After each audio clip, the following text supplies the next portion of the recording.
morning and welcome to Earth Echoes with Amber Fields. This morning I would like to read there's an owl. Did you hear it?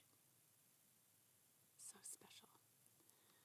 Sorry. Anyways, I would like to read a really intriguing piece written by Jason Gray titled The Origins of Thought, Unveiling the Hidden Truths of Existence. The idea that thought is required to create challenges us to reflect deeply on the origins of not only thought, but the very nature of reality.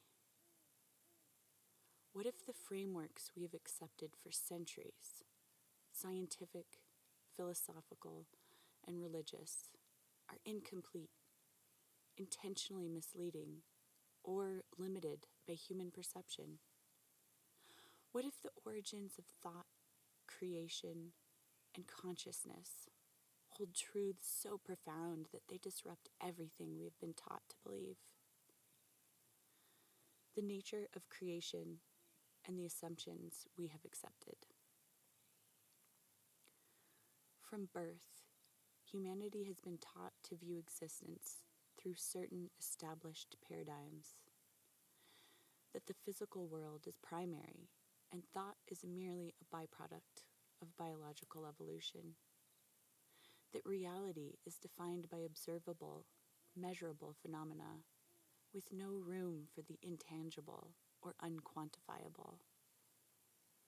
That humanity is the pinnacle of existence, with our systems of power, governance, and belief offering all the answers we need. What if this framework is a carefully constructed illusion? What if thought itself is not random, a random occurrence in an otherwise indifferent universe, but the very foundation of existence, a force far older, greater, and more complex than we dare to admit?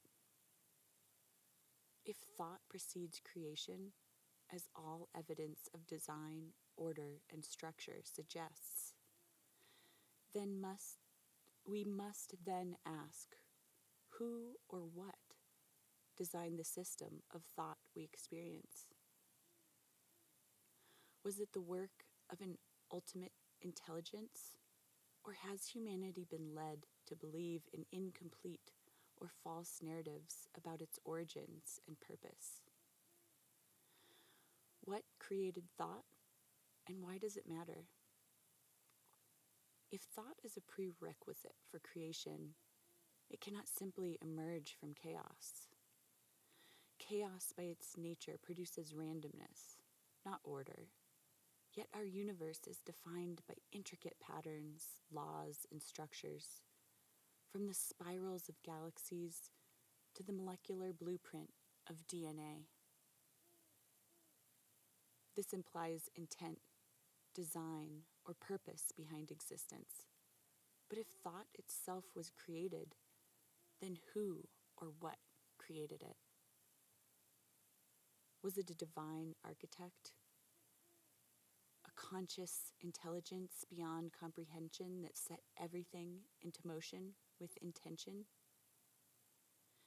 If so, why is humanity so disconnected from this source? An intermediary force? Perhaps thought is not a single origin, but a relay, passed from higher realms of existence to humanity, through what ancient texts often call messengers or creators. If this is true, who stands behind the curtain of our perceived reality?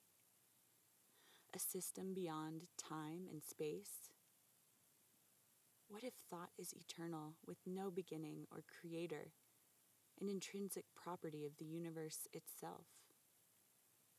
If this is the case, why have we been conditioned to believe only in linear cause and effect, shutting us off from cyclical or infinite possibilities? Have we been misled, about reality? For centuries, powerful institutions, governments, religious authorities, and even scientific establishments have shaped what humanity is allowed to think and believe. They have defined what we consider real by focusing on materialism and discouraging exploration of non-physical realms. What we consider possible by ridiculing ideas that challenge the status quo, like the nature of consciousness, multidimensional realities, or intelligent design. What we consider truth by presenting history, science, and theology in narrow, controlled narratives that align with their agendas.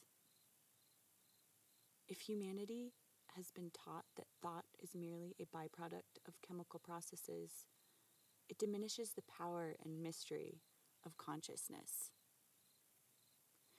If humanity has been led to believe that the universe is cold, indifferent, and devoid of meaning, it discourages questions about the true origins of existence. Consider this. If thought is the foundation of all creation, why do so many systems work to suppress independent thought? Why are questions about reality's ultimate nature dismissed as conspiracy, pseudoscience, or hearsay? What do those in power gain by keeping humanity focused only on the surface of existence? Why are we really here? If thought is a creation, then the question of why becomes unavoidable. Why did thought arise? Why does it exist in a universe that could have been empty, silent, and void of meaning? The possibilities to create. Perhaps we are here because the universe itself desires expression and creation. Thought allows the infinite possibilities of existence to take form, to be experienced, to be known, to remember. What if we are fragments of a greater consciousness scattered across time and space, trying to reconnect with the source? What if the process of thought, creation, and exploration is the journey back to unity? To discover truth.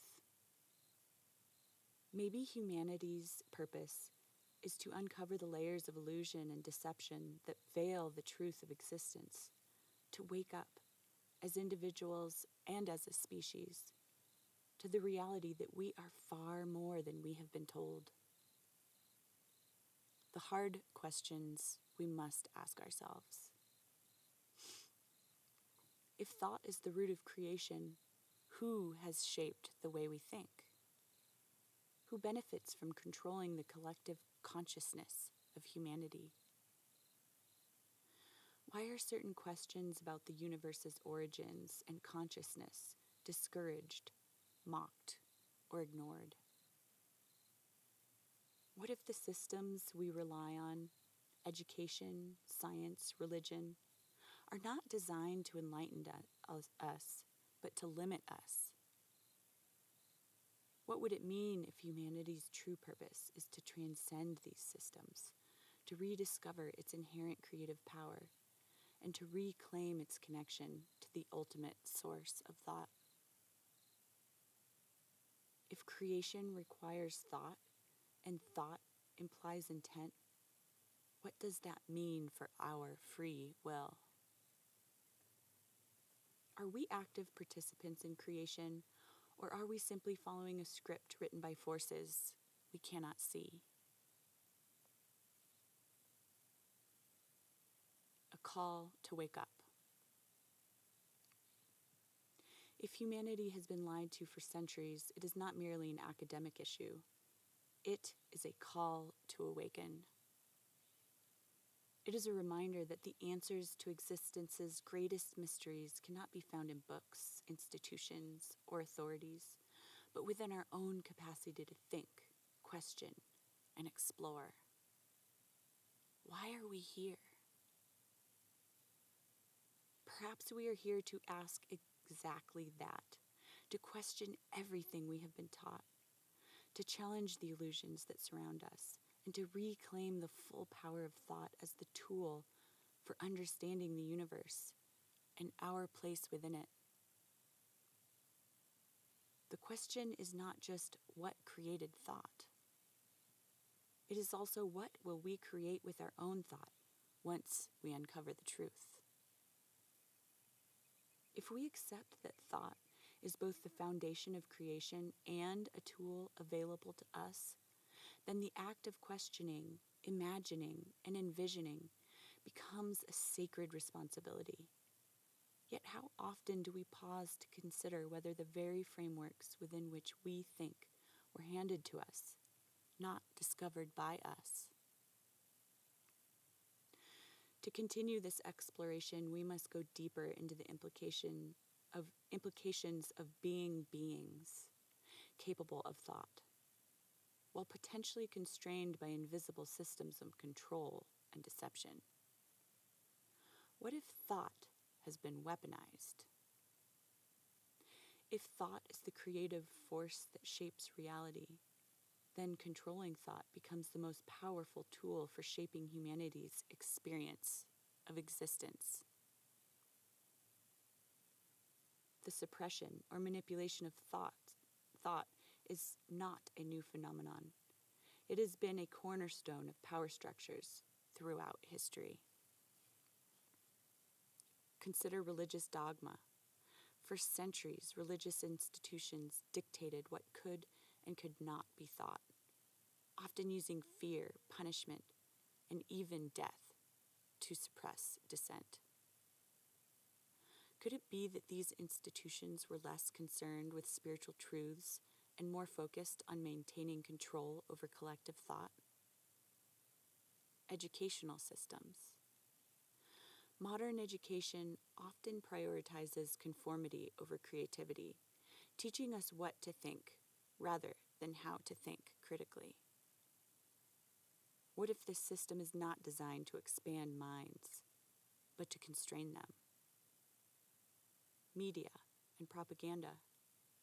In today's world, the media has immense power to shape public opinion. If our thoughts are influenced by the narratives we consume, how much of what we believe is truly our own? If thought creates reality, then those who control thought control the reality we collectively experience. What if the lies humanity has been told for centuries are not merely about facts, but about the very nature of existence and the potential power of the human mind? The deeper truth about human potential. What if the true purpose of thought is not just to create, but to transcend? What if thought arises from a deeper source, whether divine, universal, or eternal? Then its potential may far exceed the limits we have been led to believe. Consider the possibilities. Thought as a connection to the infinite. What if thought is a bridge between the material and immaterial, allowing us to access dimensions of existence beyond what we perceive? Mystics, philosophers, and quantum physicists have long suggested that consciousness might be the key to understanding reality's true nature. Thought as a tool for liberation. By breaking free from conditioned patterns, we might discover entirely new ways of being. Thought as creation in action. What if we are not passive observers of a pre-existing universe, but active participants in shaping it? This idea aligns with theories like the observer effect in quantum mechanics, where reality seems to respond to observation and intent. If these ideas hold even a fraction of truth, then the suppression of thought may be the greatest theft of all, a theft of humanity's ability to fully realize its potential as co-creators of existence. Have we been deceived about why we are here?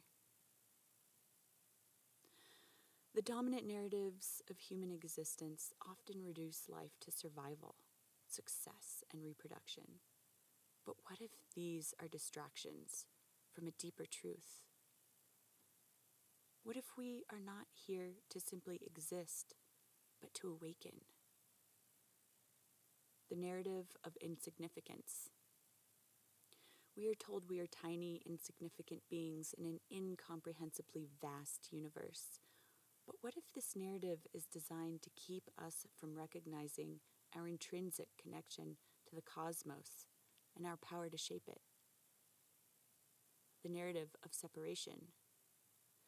Much of modern life emphasizes individualism, dividing us from one another and from the natural world.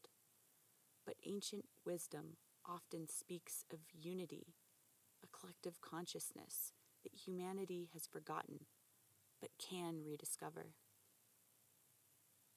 The narrative of helplessness.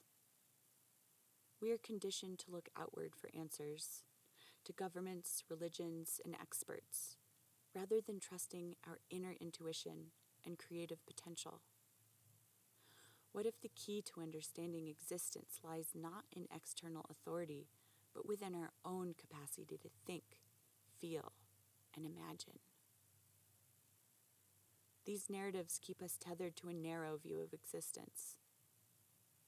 To break free, we must ask hard questions about the systems that shape our beliefs and about our own complicity in accepting them.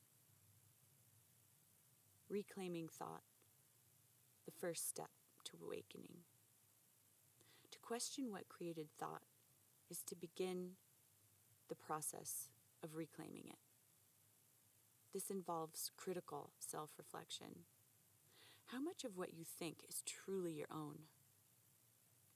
Have you questioned the beliefs you hold most deeply, or were they handed to you by family, culture, or authority figures? Exploration beyond the known. Are you willing to entertain possibilities that challenge everything you have been taught? This includes exploring alternative perspectives on science, spirituality, and history. Cultivating inner awareness. Thought is not limited to logic or intellect. What role do intuition, emotion, and silence play in accessing deeper truths? Rejecting fear. Systems of control often use fear to suppress thought. Are you willing to confront the fear of being wrong, of being ostracized, or of stepping into the unknown? The ultimate question: what will we create? If thought is both the origin and the tool of creation, then the future of humanity depends on what we choose to think and create collectively. Will we continue to accept the narratives handed to us, or will we forge a new understanding of reality? Will we create a world defined by division, control, and limitation, or one of unity, freedom, and infinite possibility?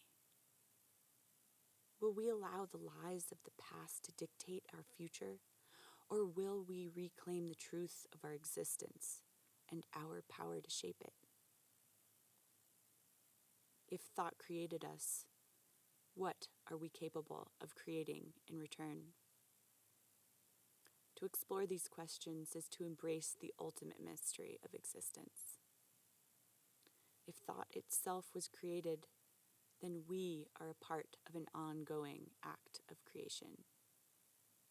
The question is not only who or what created thought, but whether we will use our own thought to awaken, to question, and to create a reality worthy of its profound origins.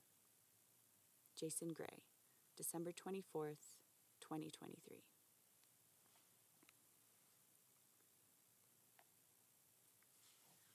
So thought intriguing.